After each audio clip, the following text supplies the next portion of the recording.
hoy día, bueno, ya tienen arriba en el ABA, ¿cierto? Esta clase, la clase número 2, que habla del Global Gap. El Global Gap, hoy día vamos a ver cómo es el funcionamiento de este Global Gap.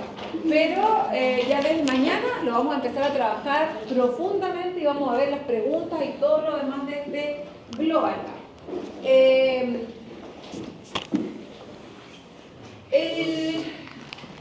Voy a borrarlo ya porque necesito escribir. El Global Gap, que nosotros hoy día vamos a conocer, ¿cierto? Y que vamos a empezar a desarrollar, es un protocolo muy antiguo. Si uno lo empieza como Global Gap, tiene un par de años, unos 10 años, yo creo más o menos, pero como protocolo de certificación tiene muchos años. ¿Por qué? Porque antiguamente este protocolo se llamaba Eureka. Este es el origen del Global Gap. Este Eureka, ¿qué les dice a ustedes? De Europa. De Europa. Es decir, el primer protocolo a nivel mundial que se genera, lo hace la Comunidad Europea. Ya se había conformado la Comunidad Europea y entonces ellos dijeron, vamos a estandarizar la solicitud de nuestras importaciones de frutas y verduras y vamos a armar un protocolo con lo que nosotros queremos exigir a los mercados que nos proveen. En ese tiempo, yo les digo, en el año 99 yo hice mi primer curso de Eureka. Llegó a Chile la primera versión de este protocolo Eureka. Imagínense, en 99. Yo recién salí a la universidad y una compañera, una amiga me dice, oye, hay un curso en el Colegio de Ingenieros Agrónomos y de Eureka. Y yo dije, ¿qué es esta cuestión? Entonces me dice, es un protocolo que nos van a pedir. Y yo, ¿y cuánto vale? En ese tiempo valía 120.000 pesos. Y 99. Entonces yo le digo, ¿y cómo lo pagamos? Y yo justo había trabajado. Entonces le dije, ya, yo tengo tanto, y le pedí el otro plano a mi papá, y me inscribí. Sin tener con conocimiento de este protocolo, me meto a hacer el curso. Cuando yo estaba en el curso decía, están locos estos gallos. En la vida van a lograr que este protocolo tenga un funcionamiento y se implemente en los huertos nacionales. ¿Por qué? Porque yo venía de mi práctica profesional y me había tocado estar 4 meses trabajando como administrador en un huerto.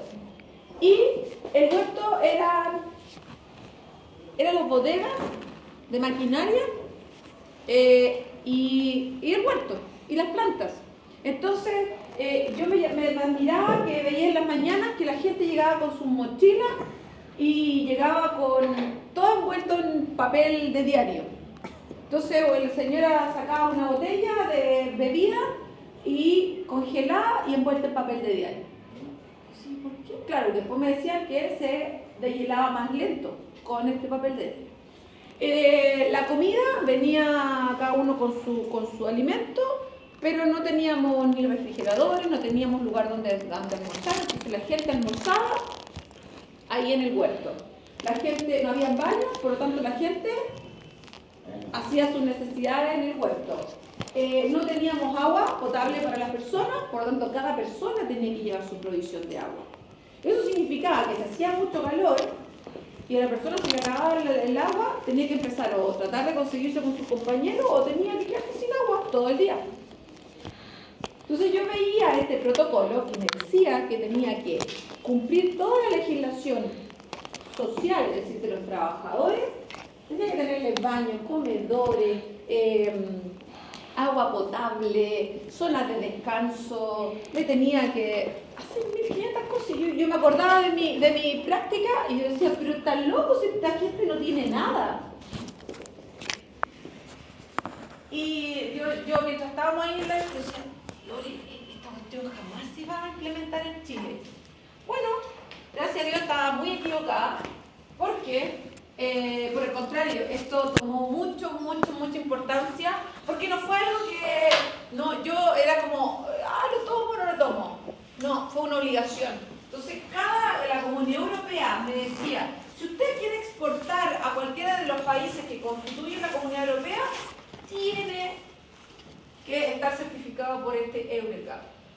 Y por lo tanto, cada puerto empezaba a trabajar en implementar, con obviamente los costos que involucraba, porque si no había nada, entonces había que construir, había que hacer una gran inversión. Y en el año 2003 me contratan justamente para asesorar en la implementación de EURECAP a puertos desde la cuarta hasta la sexta región. Y yo dije, wow, qué bueno, porque había hecho el curso, así que tenía ahí mi cartoncito que empiezo a implementar y la verdad que era una gran sorpresa porque ya las exportadoras les estaban no obligando, sino que les estaban proponiendo a cada uno de los productores que empezaran a implementarlo. Y de esa manera se empieza lentamente a implementar, lentamente al principio, pero cada vez que queríamos mandar a Europa teníamos que tener esta certificación. Y en ese momento, ¿qué es lo que pasa? Que el productor trabajaba para Europa y descuidaba los otros mercados, porque los otros mercados no nos exigían nada. Y entonces, ¿qué es lo que hacen los otros mercados? Dicen, chútale, si a esto le piden y ellos cumplen, ¿por qué nosotros no hacemos lo mismo? ¿Por qué nosotros también no pedimos estas mismas reglas que tienen que ver con el medio ambiente, cuidado del medio ambiente, con todos los cumplimientos sociales, con el bienestar animal y un manejo inocuo de la producción? Entonces, en ese momento cambia el nombre. Y ahí aparece el Global Gap. ¿Qué es lo que hacen? Todos los mercados dicen, ¿por qué solamente Europa va a tener un protocolo?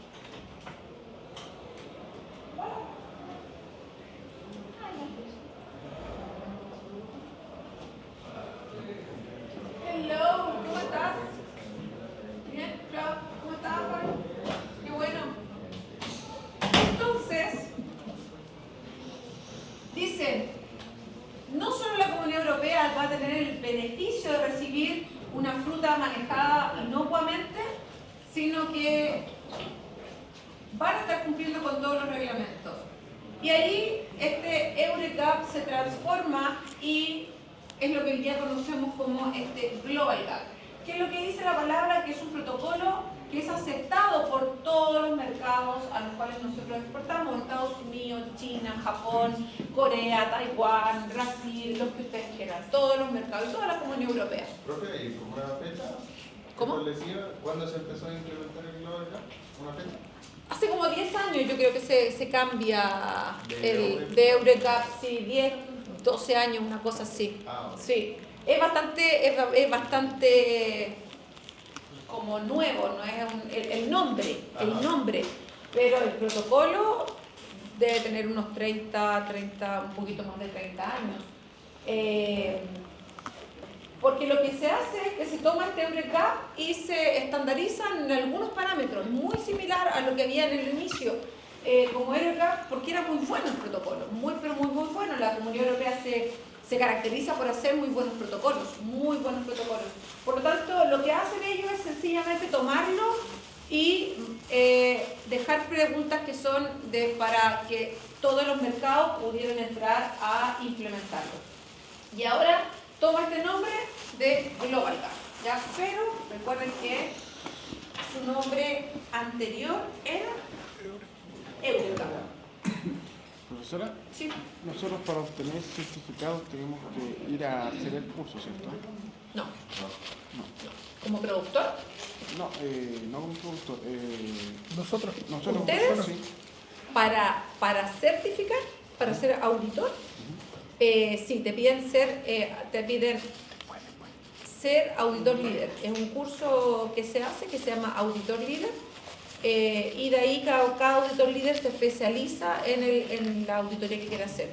en cualquiera, un auditor, tú puedes ser auditor líder de Global, de Eure, de Global, de Tesco, de HCP, según los cursos que hiciste. Después te vas especializando en cada uno de ellos.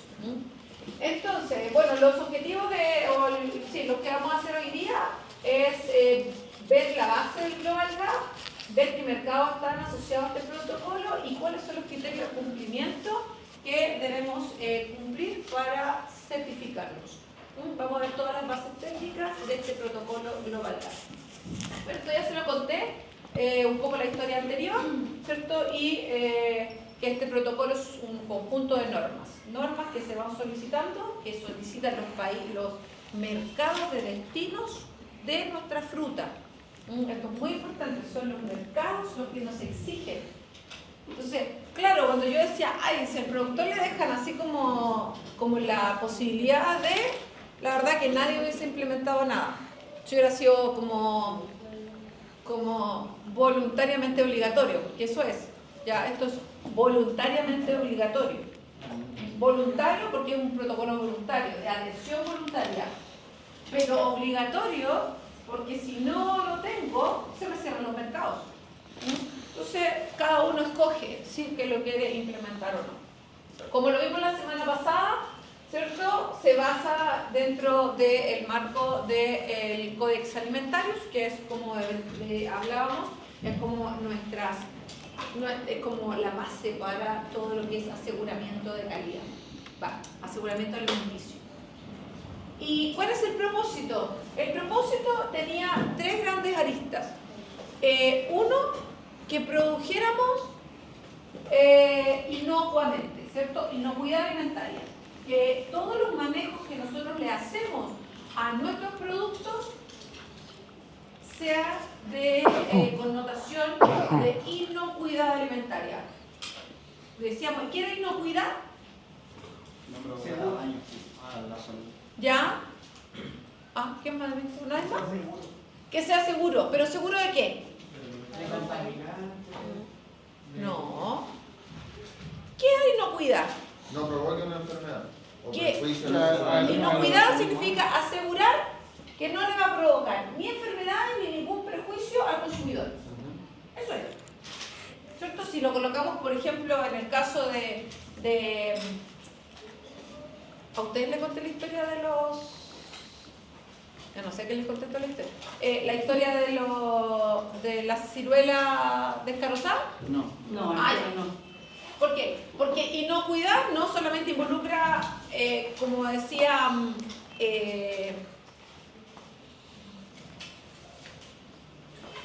Camilo, se me fue el nombre. Camilo, ¿cierto? Que es como que no, de los productos y esas cosas. Tiene que ver, en este caso, me tocó ir a visitar a Prunesco, acá en Pirque. Y entonces estábamos en la línea, me autorizaron a ir a ver cómo era el proceso de la línea y había detectores de metales, ¿cierto? Detectores de carozo y todo lo más, porque obviamente recuerden que se seca la fruta en grandes canchas, entonces pues se toma eso y se procesa. Entonces, yo, claro, los detectores de metales, perfecto, ¿cierto? Súper bien, porque obviamente no era vidrio y cosas así. Ya. Pero era detector de carozo. Y ellos me contaban que habían tenido que implementar algo así porque les había llegado una demanda. Entonces, cuando tú colocas ¿se acuerdan cuando le hablamos de la etiqueta la semana pasada? Decimos que la etiqueta dice todo. Entonces, la etiqueta decía ciruela descarozada. Y por lo tanto, si a mí me dicen que es una ciruela descarozada, quiere decir que no tiene cuerpo.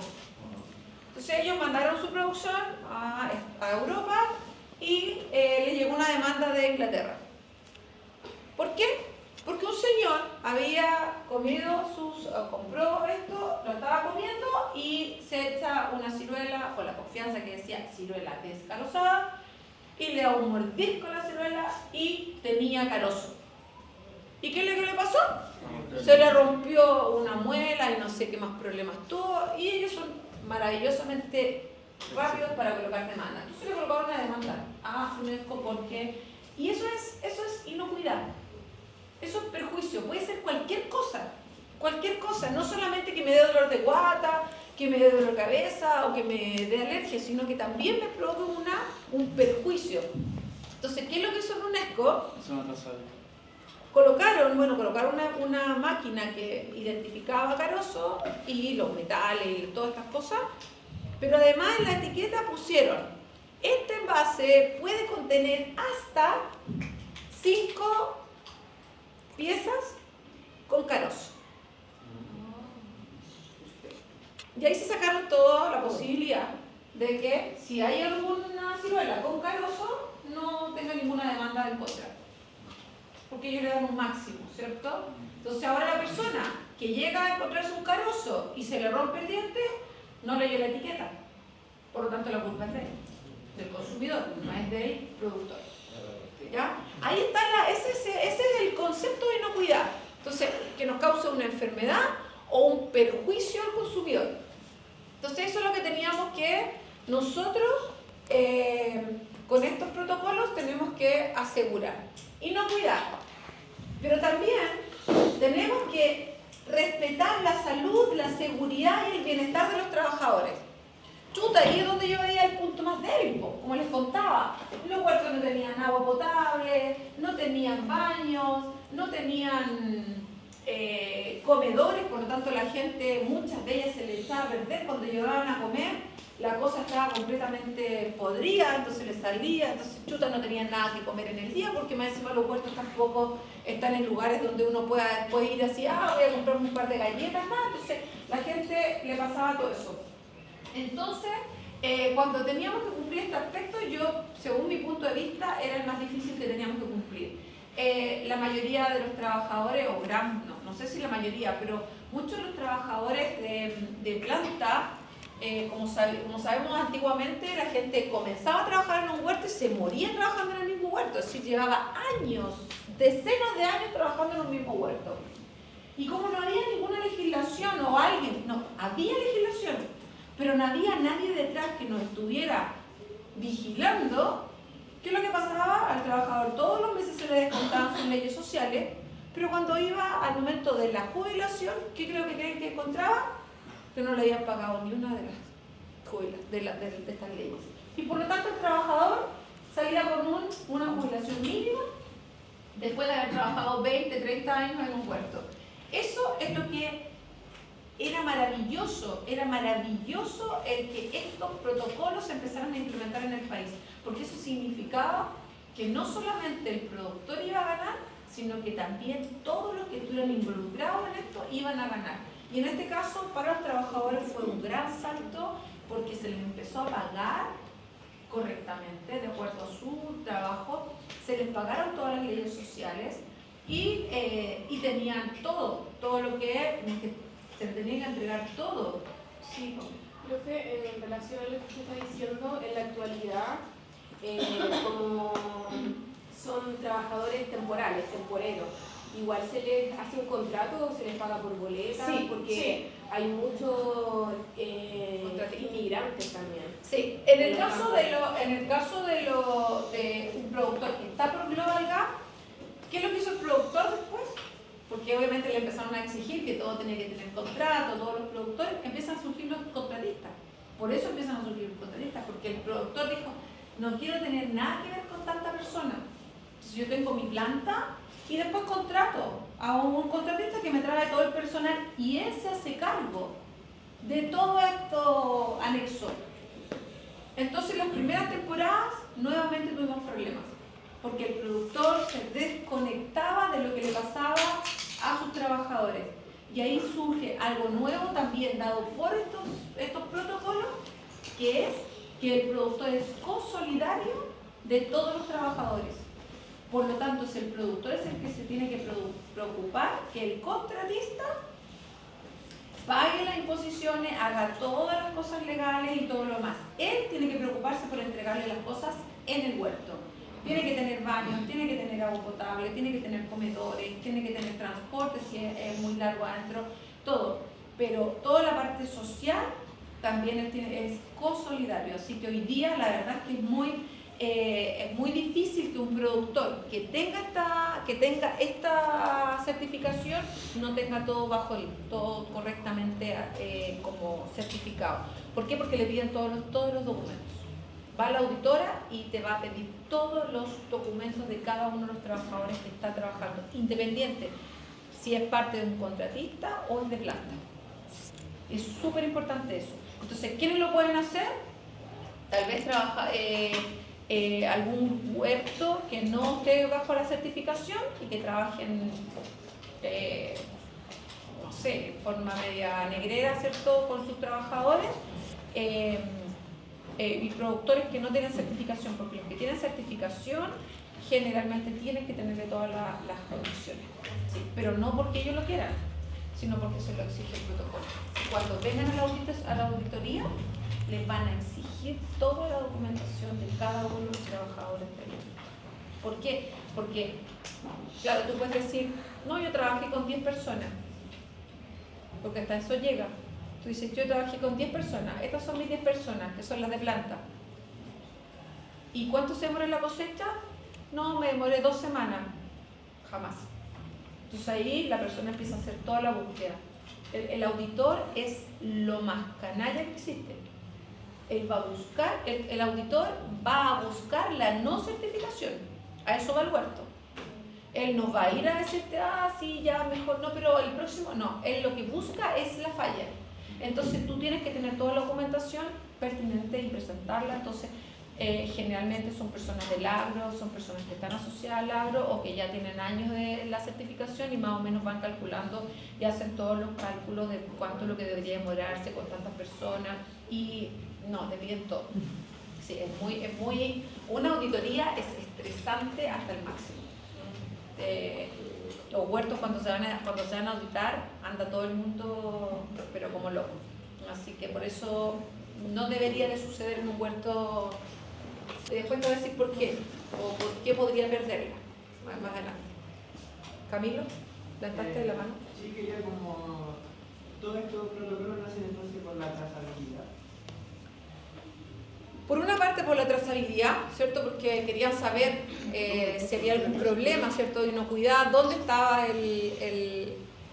el problema de inocuidad, pero también porque los mercados se dieron cuenta de las condiciones en las cuales trabajaban en los huertos chilenos o en los huertos donde ellos pedían.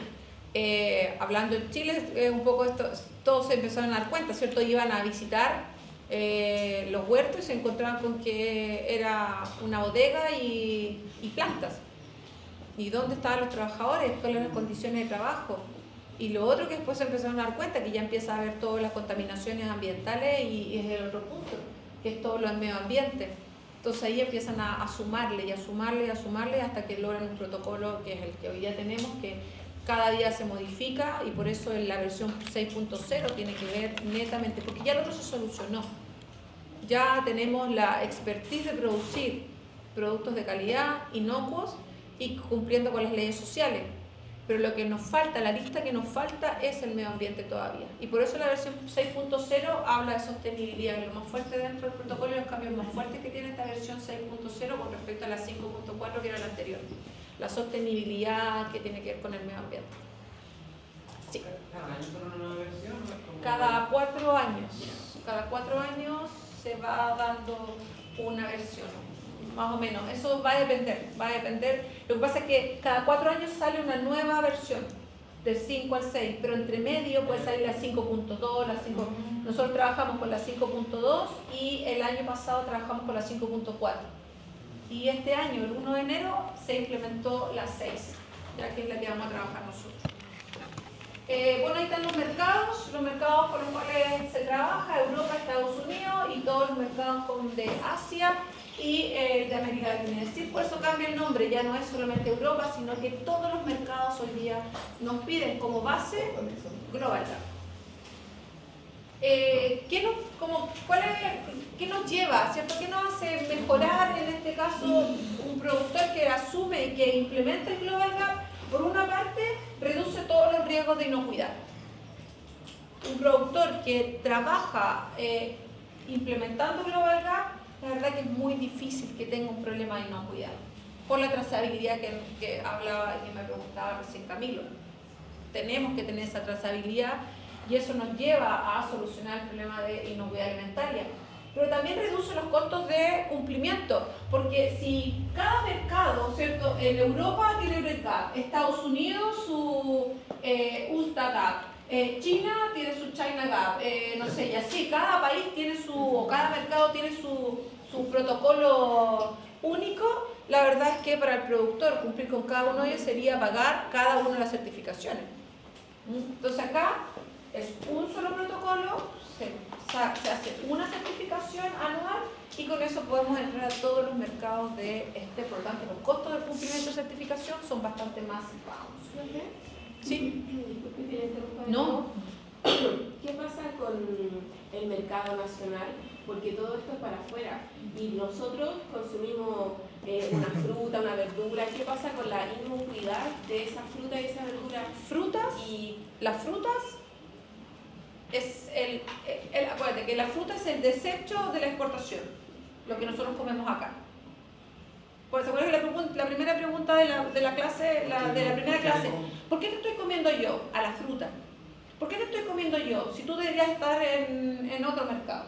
Entonces, para mí comerme una fruta aquí en Chile, me la como con toda la tranquilidad del mundo de que nunca me va a hacer nada porque fue producida para que se fuera. Fue producida bajo el modelo global. O sea, usted está diciendo que en un huerto ahí se produce para exportar y lo que queda pero no hay un huerto que produzca para lo nacional, ¿no? Solo siempre para exportar y lo que queda para lo nacional. Podría decir que el 95% de la fruta que nosotros comemos y consumimos es una fruta que no ha cumplido con algún aspecto para la exportación. Pero ningún productor frutal que produzca en grandes cantidades va a producir para dejarlo en el mercado nacional. No, te dejo un 5% por si acaso, pero la mayoría de la fruta, el 95% de la fruta que nosotros consumimos acá en el país y queda en el país, es una fruta que se quedó acá. Por plagas, por caldí, por condición organoléptica, por lo que tú quieras. Y en el caso de la Pero hortaliza, en las hortalizas, ahí es cualquier cosa. Ahí es cualquier cosa.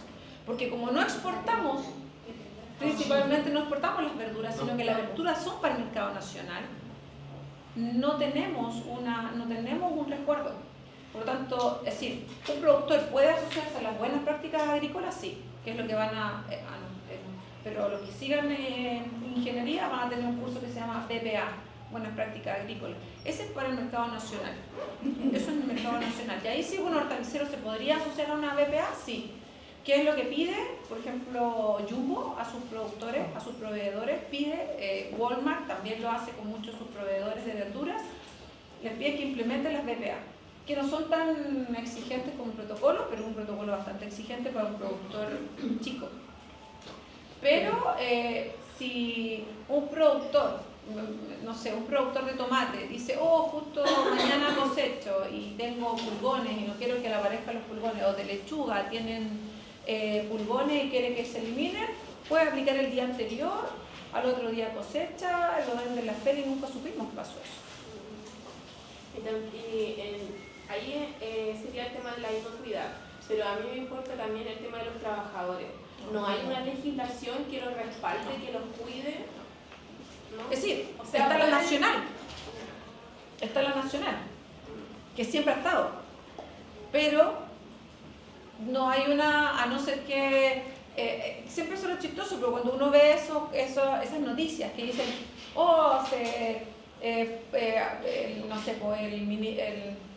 la esta del trabajo fue a un huerto y vio las condiciones donde dormían, la verdad que eso es como raro, es algo que quieren hacer como para las fotos, porque si van a un huerto hortalicero, ahí sí que no se cumple nada. Ahí la verdad es que ahí uno ve a los trabajadores revolviendo con la mano, no tienen agua, no tienen nada, van a hacer pipí ahí. Es lo que ustedes quieran. Por eso es tan diferente y por eso es súper importante que nosotros tengamos esta base, porque esta base nos dice que, y lo que uno esperaría, ¿cierto?, es que si nosotros aprendimos a producir a través del Global Gap para la exportación, deberíamos hacer eso mismo si trabajamos en un huerto que no necesariamente tiene que ser certificado con Global Gap. Ir cumpliendo esa legislación o esas leyes. Pero la verdad es que cuando el productor empieza a mirar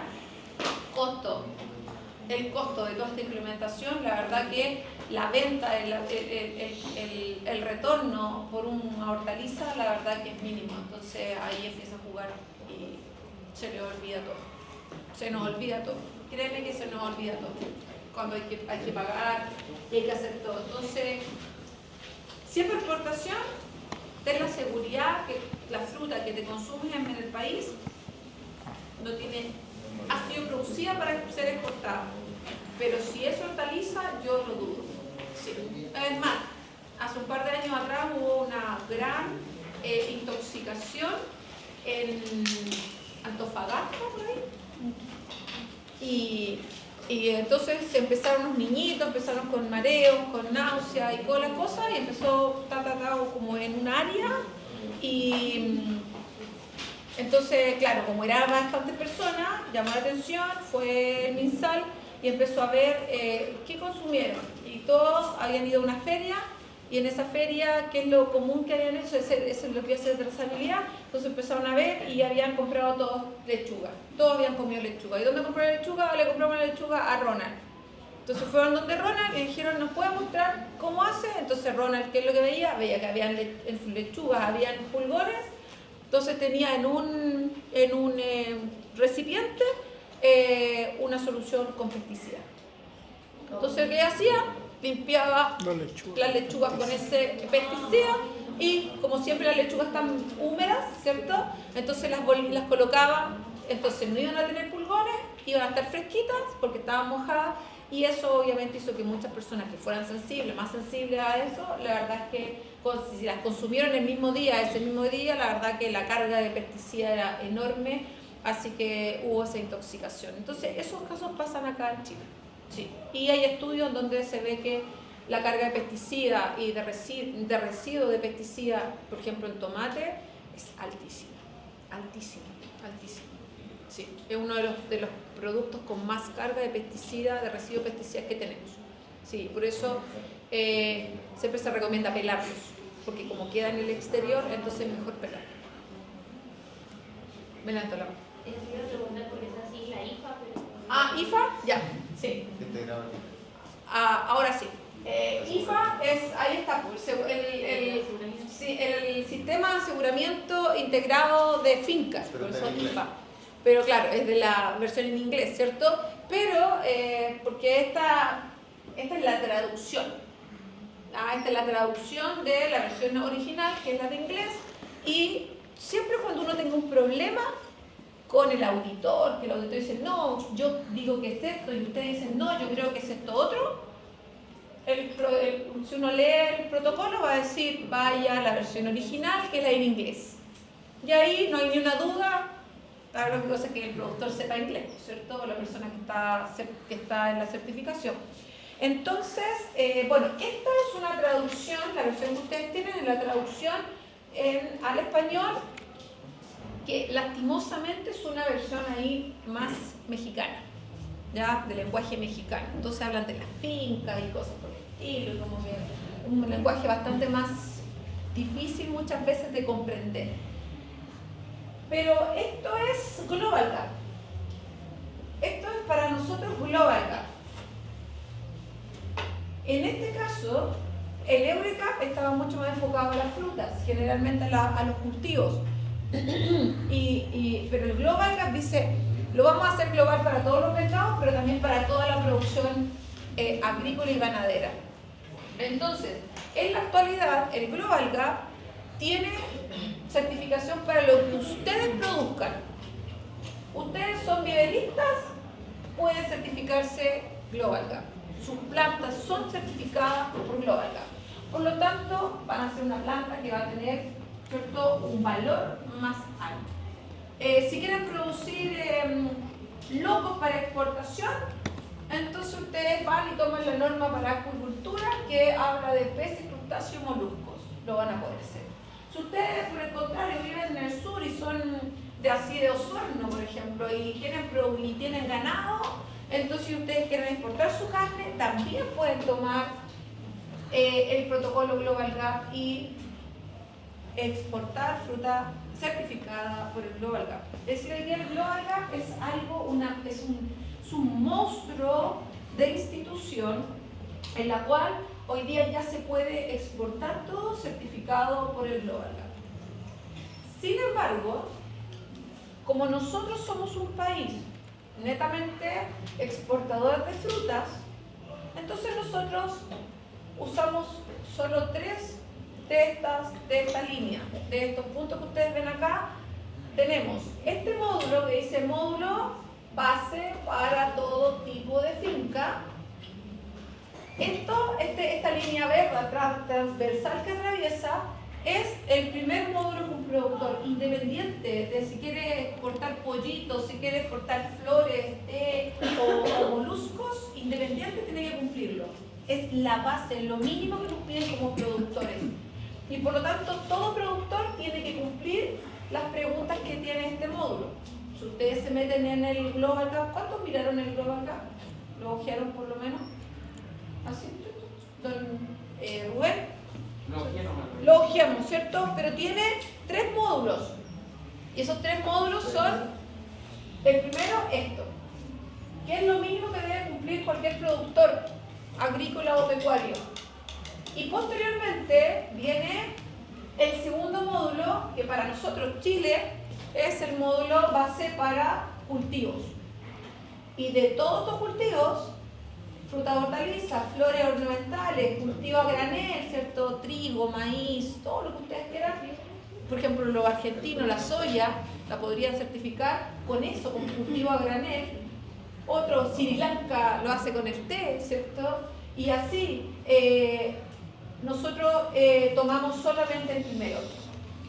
Para frutas y hortalizas. De eso solamente lo hacemos para frutas porque es lo que exportamos. Por lo tanto, pero si ustedes quisieran certificar su producción que no sea de frutas, la pueden hacer. Si, por ejemplo, Paulina, tú dices, yo voy a producir tomate y lo voy a producir para exportar, voy a exportar, no sé, lo que ustedes quieran, ajo, espárragos, lo que ustedes quieran. ¿Y lo pueden certificar por Global? Por supuesto que sí. Sí. Y lo hacen según el módulo que corresponda. ¿Quién paga la certificación? El productor. Es el productor el que la paga. El productor el que año tras año va a pagar, solicita ser certificado y paga esta certificación. ¿Cuánto? Me parece que está como en 900.000 pesos, algo así. El año pasado estaba como cerca de ese precio. Cerca de 900.000 pesos, entre 500 según la hectárea, entre 500 y 900.000 pesos según la hectárea del huerto. Pero lo importante es esto, que un productor, que la primera pregunta que me hacían los productores cuando yo los asesoraba, me decían, ¿cuánto me van a pagar más por cada caja que yo produzca bajo este protocolo? ¿Y ustedes qué creen que yo les decía? Ni uno. Nada. No te aseguran nada. Si tú eres Global Gap, te pagan 10. Si no eres Global Gap, te pueden pagar 10. Pero no es eso lo que te va a como que te va a favorecer, sino que sencillamente se te abren muchos más mercados y por lo tanto tienes más posibilidades de entrar a mercados con mejores retornos. Eso sí, tengo mayor número de mercados, por lo tanto, cuando yo hago mis manejos con la exportadora, puedo elegir dónde vender. Claro, exactamente, puedo entrar acá a China y tengo este mercado, perfecto, puedo entrar a China, así que sé que ahí sí que voy a tener mejores retornos, pero porque es el mercado chino. Pero que cada caja, que como ellos me decían, si mi cajita tiene el logo del Global Gap, ¿va a valer más que la que no tenga? No, todo vale lo mismo y por lo tanto, pero el productor tiene acceso a mercados mucho mejores, con mejores retornos y eso lo hace atractivo. Sí, Robert. ¿Esto también parte del consumidor? Por ejemplo, consumidores que eligen productos que vengan con Global Gap. Sí, hay mucho, tal vez el consumidor final como tal no tiene mucha posibilidad de saber que esa fruta es Global Gap, pero por ejemplo los supermercados sí. ¿Ya? Entonces, el supermercado, por ejemplo, aquí en Jumbo y Walmart tienen esa posibilidad. Ellos le piden a los productores de hortalizas que estén certificados con BPA. Y en ese caso, entonces, si yo quiero comprar y tengo la seguridad, quiero comprar un producto que esté seguro, que ha cumplido con la inocuidad, compro en el Jumbo, pero me va a costar más caro. Y ese es el problema, pues no lo hablamos con ustedes, que ya no sé con quién hablo las cosas, pero que la semana pasada me decían, pero ¿por qué un productor de hortaliza, cierto? ¿Por qué un consumidor no va a querer comprar de Global con BPA aquí en Chile o sin BPA? El precio, pues. Sí, pues si yo voy al supermercado, la lechuga me va a costar, no sé, pues 1.750 estaba este fin de semana. 1.750. Y voy a la feria, me va a costar 1.000 pesos. Entonces, mejor voy a la feria, uno dice, mejor voy a la feria y compro dos, ¿cierto? Y así voy, entonces, pero claro, pero si a mí me interesa que sea inocuo, me iré a la segura y me iré al supermercado, porque sé que ahí va a tener una seguridad de trazabilidad, porque el problema que pueda tener, puedo alegar. En la feria no tengo ninguna posibilidad, si me salió podrido, nomás, yo me compré unos pimentones y mi casero me vio, él me lo escogió y entonces llegué a la casa y a los 2 días estaba lleno de hongos.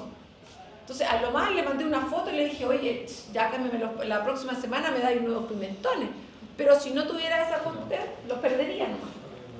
Entonces, pero ahí va un poco eso de el adquirir o no estas certificaciones. Por lo tanto, el productor es el que va a pagar esta certificación. Bueno, y aparece el Chile Gap. De repente aparece un Chile Gap. Y este Chile Gap, maravilloso. ¿Qué es lo que hacen? Dice, escucha, hemos tenido tanto problema con esta traducción al español original que se le solicitó a la SOEX, le solicita a la Fundación para el Desarrollo Frutícola, al FDF, que haga una traducción, solo eso, es una traducción al chileno. Eso es. Si ustedes leen el Chile Gap, es exactamente el mismo protocolo, pero con un lenguaje nacional, donde ya no es finca, sino que es huerto agrícola, o es predio, o cosas, vocabulario más técnico, pero nuestro. Y con eso se solucionó muchísimo los problemas de comprensión. Y desde ese momento se reconoce este protocolo Chile Gap como un protocolo homologable. Homologable significa que es igual, que se toma como lo mismo. Yo hago todo por el Chile Gap, pero me certifico por Global Gap, me entregan el diploma del Global Gap. Es lo mismo. Es el mismo protocolo, por eso es homologable, solo que tiene un lenguaje que es más fácil para nosotros de comprender. Y por eso es reconocido y es homologable, se toma como igual por el Global Gap, por NSF, que es otra certificación, y por el China Gap. Por lo tanto, yo no tengo inconveniente de tomar la versión chilena, implementarla a través de eso, pero cuando venga el auditor, me hace la auditoría con esta misma Chile Gap, pero después me llega el diploma del Global Gap. Miren qué maravilloso. Ya, eso nos trajo bastante solución. La verdad que el vocabulario, ustedes lo van a ver cuando leamos ahora, porque estamos con la versión 6.0 que no tiene traducción al Chile Gap todavía, pero van a ver cosas que hay que leerla como 2 veces o tratar de entender lo que dice ya por el vocabulario. Solamente más que nada por los modismos. Como les decía, todo protocolo es de adhesión voluntaria. Un productor tiene la posibilidad de decir no me quiero certificar por Global Gap. Sin embargo, es voluntaria porque se me cierran todos los mercados. Ya, eso es así de sencillo. Es más, hoy día las exportadoras, yo trabajaba en Agricom y en el año 2005 aproximadamente Agricom comienza a tener un área, un departamento de Global Gap. Específicamente con una persona que visitaba cada productor y los iba incentivando para que implementaran Global Gap. Y hoy día es una obligación. Cada exportadora tiene, es decir, como un plus, como como algo bueno para los exportadores que todos sus productores tengan Global Gap, porque así tiene una mejor posibilidad de exportar. Y como les decía, este Chile Gap tiene solamente 3 módulos, que es el módulo base, fíjense, para todo tipo de explotación agrícola, cambia el vocabulario, ¿cierto? Es más fácil. El módulo 2, que es el base para cultivos, y el módulo 3, que es frutas y hortalizas frescas. Ese es el Chile Gap, es un apéndice muy chiquitito ya de este Global Gap. ¿Y de qué consta este protocolo? Ya sea el Chile Gap o el Global Gap como en general. Consta de 2 documentos. Uno es el que ustedes tienen en el ABA, que es este que se llama Puntos de Control y Criterio de Cumplimiento, el que ustedes tienen en ABA, el documento, el protocolo mismo, y un segundo documento que se llama Listado de Verificación, que es sencillamente una planilla Excel que tiene 4 columnas. La primera columna tiene el punto de control, que es la pregunta. En la otra dice sí, no aplica. Esas son las 4 columnas, un Excel. Se acaba la pregunta. El huerto tiene mapa, es lo primero que vamos a ver mañana. El huerto tiene mapa, entonces va a decir sí, va a decir no o no aplica. ¿Qué significa que no aplique? No aplica significa que esa pregunta no aplica para mi huerto. Entonces, por ejemplo, nosotros trabajamos, puede ser que estamos con frutas y hortalizas frescas. Por lo tanto, cuando yo acá en la base para todo tipo, hay preguntas para todos los productores, porque es la base. Entonces, hay preguntas para todo tipo de productores. Entonces, hay una pregunta que dice, las semillas que utiliza para su producción son semillas certificadas, bla, bla, bla. No aplica, porque yo estoy produciendo fruta. Por lo tanto, me preguntan no, y yo le coloco no aplica. Y así se marca, súper sencillo. Hay otras preguntas que yo también puedo decir que no aplican, pero me piden documentación. Por ejemplo, usted ha hecho, una cosa muy tonta, pero por ejemplo, dicen, usted le ha hecho análisis, la fertilización fue realizada en base a análisis de el nitrógeno, de la concentración de nutrientes en el ambiente. No es una pregunta del protocolo, pero por ejemplo, de los nutrientes que están en el ambiente, ustedes dicen no aplica, no tengo en el país, no hay ninguna empresa que haga ese análisis. Entonces hay que presentar un documento en donde ustedes digan, por favor, dígame que usted no hace este análisis. Y uno presenta la documentación y de esa manera, no es que yo diga no aplica, sino que el no aplica tiene que ir completamente corroborado por el organismo certificador. Entonces, eso es un no aplica, y lo vamos a ver porque eso lo explico ahora, porque después lo vamos a ocupar más adelante. Por lo tanto, el listado de verificación solamente va a la pregunta y es el Excel que ocupa el auditor. Ese lo ocupa el auditor. Cuando el día que les va a hacer la auditoría, lleva ese documento. Y va diciendo sí, no aplica. Y va haciendo como esa marcación. Entonces, tenemos 2 formas de certificar. Huertos individuales, cada uno. Usted, don Pablo, dice yo me quiero certificar mi huerto, y él presenta como Pablo, no sé, Gavrilovich, ¿está bien? Sí, está. Tengo que pensarla siempre. Y él se presenta como productor independiente, como único. O tenemos la certificación grupal, que obviamente es acá yo lo había puesto, es una certificación donde un grupo de productores del mismo frutal, obviamente, se unen y se presentan como un grupo, un PDP, ya un programa de desarrollo de productores. Se presentan y si queremos obtener la certificación. En este caso tienen que obviamente producir lo mismo y estar dentro de la misma zona geográfica y mi recomendación siempre que ustedes quieran participar en estos PDP, que son muy comunes, sobre todo productores que no son tan grandes y que son más pequeños y que quieren entrar dentro del programa, que sean más o menos iguales en superficie, en condiciones de inicio, o las condiciones que tienen en el campo, ya porque cuando un productor es muy, pero muy pro, yo me acuerdo de la primera vez que hice en el 2003 que empecé a trabajar en esto, trabajamos con PDP, con estos grupos de productores, y había en el norte, en la cuarta región, había un productor, los Proens, que yo le hice el primer listado de verificación, es decir, la primera auditoría que le hice, que era para saber cómo estaba, y él cumplía el 70-75% del protocolo. Lo que le faltaban eran planillas y cosas así, pero era algo muy sencillo de ejecutar.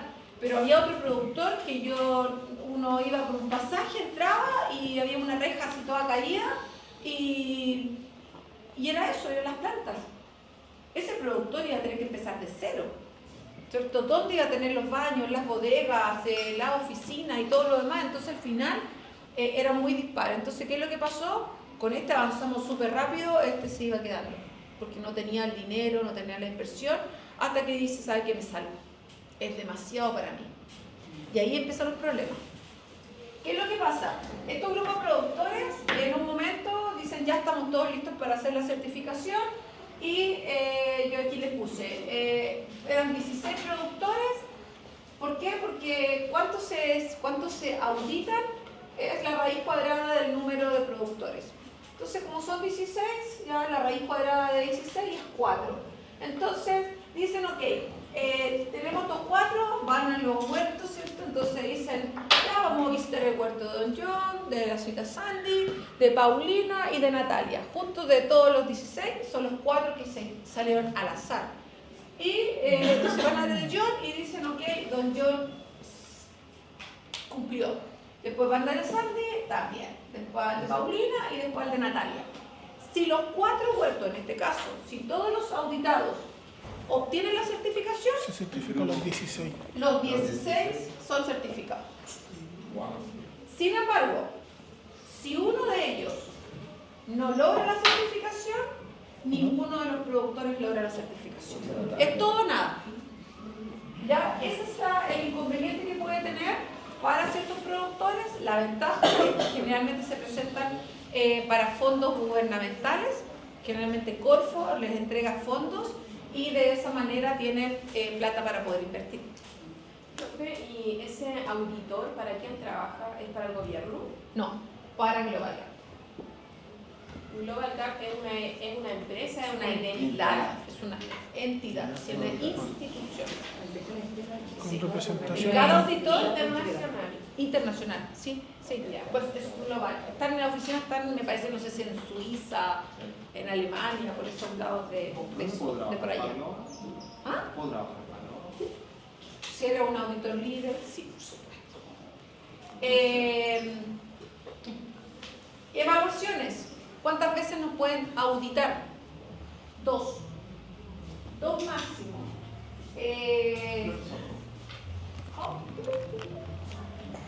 Gracias. Siempre pasa algo, yo lo voy diciendo. 2 veces. Una completamente anunciada. Una auditoría anunciada. ¿Cuánto va a cosechar? Cosecho el 1 de septiembre. No, más. Voy a cosechar empiezo a cosechar el 1 de octubre. Ok, entonces el 1 de septiembre, don Alejandro, voy a ir al huerto. Él se inscribió hace mucho rato, entonces le dicen, lo dicen como un mes antes, 2 semanas antes. Ahí nos volvemos locos, porque ahí tenemos tiempo para maquillar el huerto, ¿cierto? La señora limpia todo, los baños están impecables, todo brilla, ¿cierto? Todo está bonito, los papeles que están en cada cuestión están ahí en un sobrecito, ¿cierto? Limpiecito, todo, pintan todo. Por lo tanto, generalmente la auditoría anunciada Es una auditoría que muchas veces puede no mostrar la realidad del huerto, porque tengo tiempo para arreglar algunas cosas. Algunos productores van, arriendan baños químicos, colocan los baños químicos, después se va a la auditoría y mandan de vuelta los baños químicos. Eso es algo que sí sucede. Sin embargo, la segunda es la sin anunciar. Y ahí es donde nos pueden pillar. Ahí es donde los productores que hicieron todo este maquillaje pueden ser completamente pillados. Porque lo que busca el protocolo es que ustedes trabajen siempre en base al Global Gap. Eso es lo que busca. No que solamente lo hagan para la presentación, sino que lo hagan siempre. Entonces, en este sentido, ¿qué es lo que nos pasa? Que esta no anunciada es una visita, una auditoría que nos pueden avisar de así como un par de días antes o unos 2 días antes, decir, ya, el viernes voy. El viernes voy al huerto a hacer esta no anunciada. No tengo ni un tiempo para maquillar nada, para arreglar nada, sino que es lo que hay. Entonces muchas veces podemos perder la certificación en esta evaluación sin anunciar o en esta auditoría sin anunciar, porque ahí se van a dar cuenta de que las cosas no funcionan como deberían estar funcionando y nos pueden quitar la certificación. Porque hacen la misma auditoría, nuevamente completa, y obviamente si los puntos que ya estaban maquillados ya están sin maquillaje, la verdad es que no van a cumplir y ahí vamos a perder la certificación. Y perder la certificación quiere decir que hoy yo estoy certificado y mañana ya no aparezco certificado.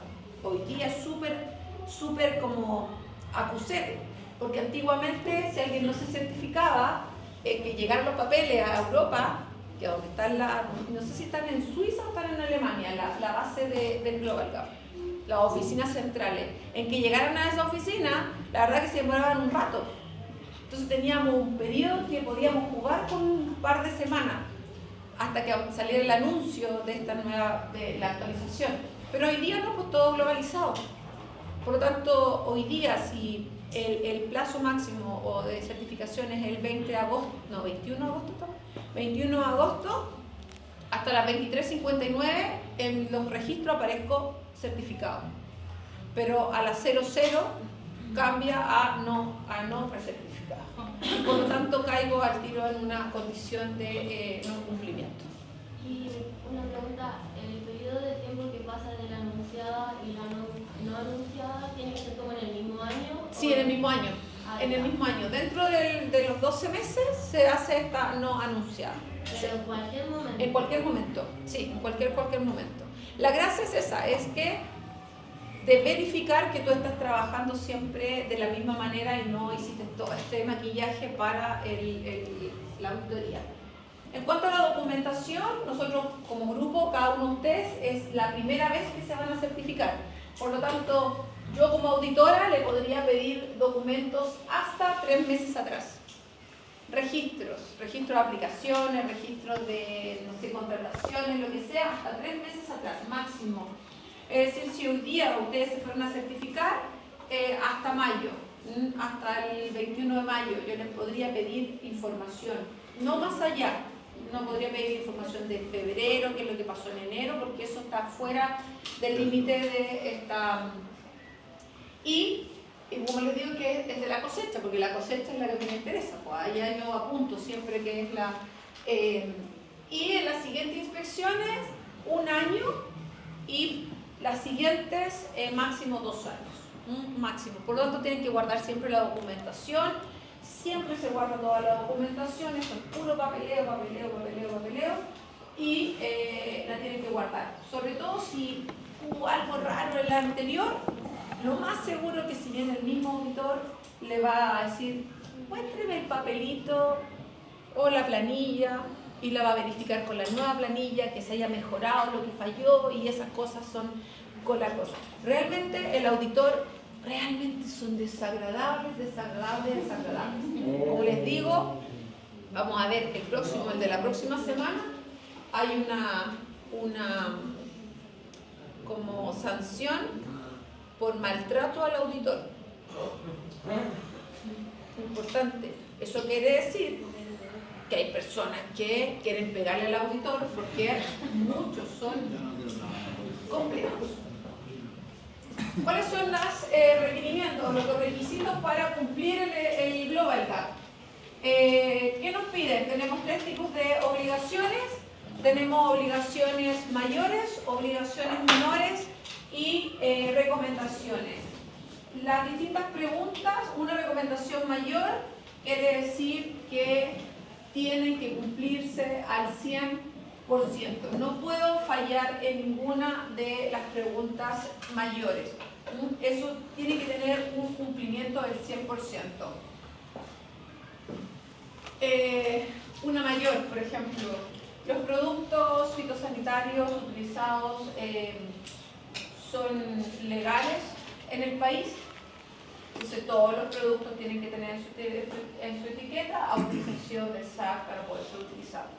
Profe, ¿Ya? Sí. disculpe que lo interrumpa. ¿Qué pasará, por ejemplo, como el SAC va actualizando el tema de los productos fitosanitarios y yo lo compré y ahí en 2 meses más lo sacan del mercado? ¿Eso me perjudica? Sí. No. Si fue un corte entre el tiempo y tú lo ocupaste antes del vencimiento, antes de que lo sacaran del mercado, no, porque estaba dentro, tú cumpliste. Pero si te dice que hoy día lo desactualizaron y tú lo seguiste utilizando porque estaba en tu bodega, ahí sí que eso es mayor. Y ahí sí que eso no lo podríamos utilizar. Ahí sí que te perdiste el tiro.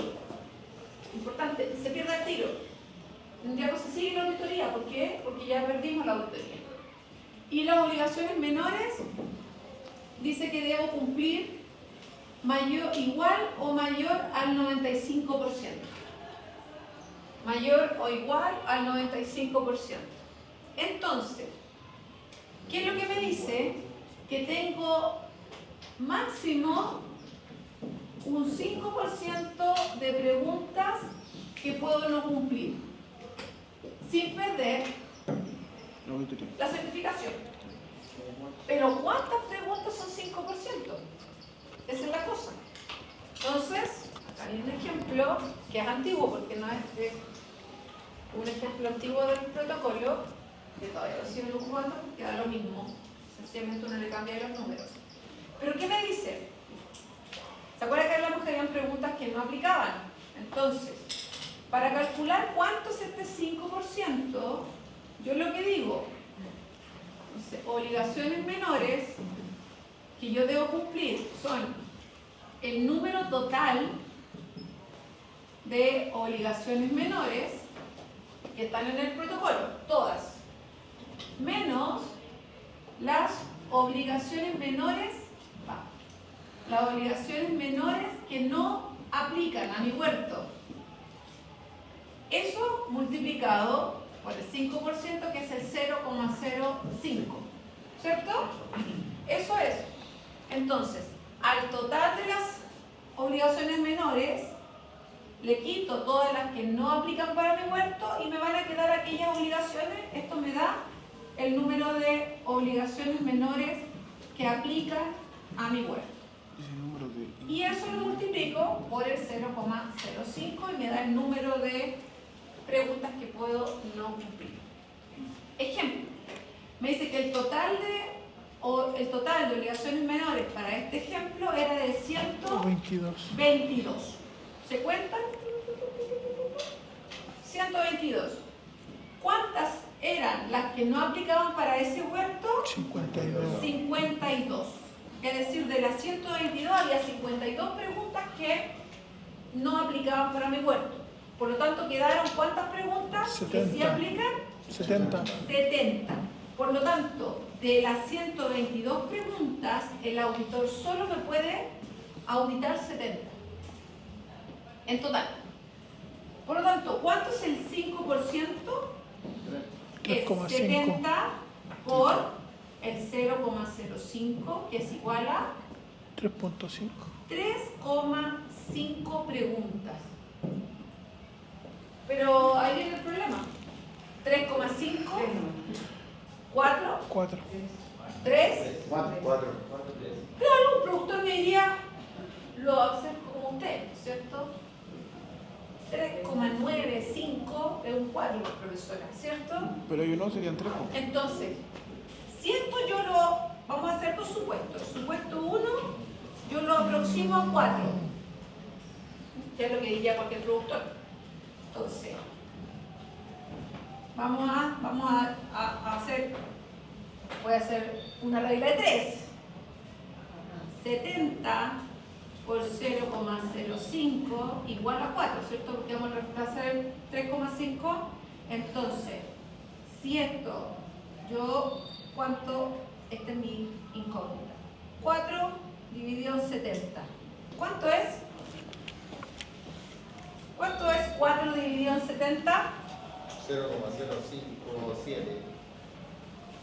0, bueno, aquí yo le tendría que haber puesto aquí una X.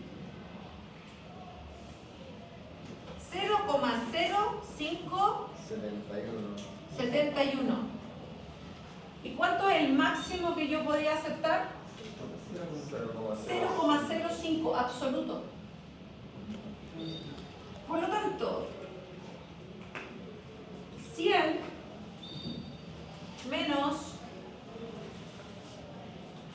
100, que es el 100%, menos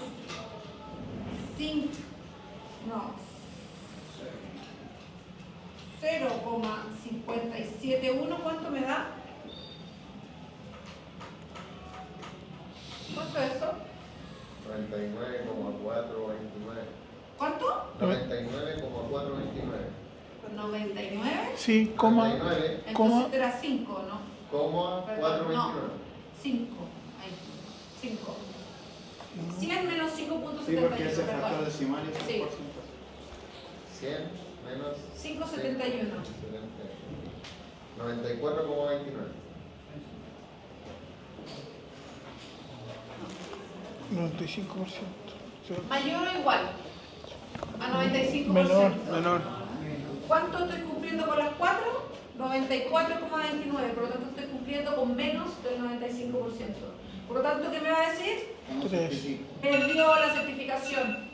Vaya. Perdió la certificación. Nos vemos el próximo año. ¿Cierto? Por lo tanto, siempre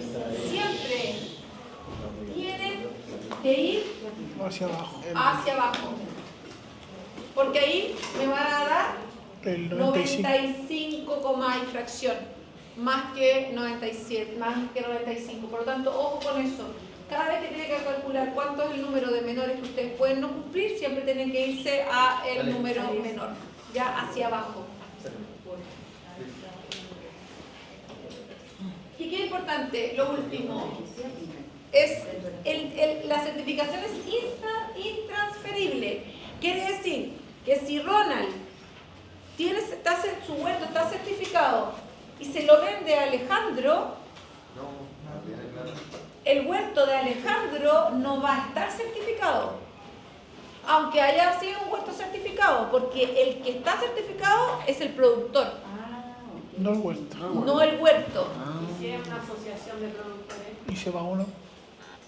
si no es solo uno, porque a veces no solo son un No, dueño, no, lo mismo, van a salir todo porque es una razón social ahí, no es una razón social X, el grupo. el grupo, ¿ya? No, Entonces,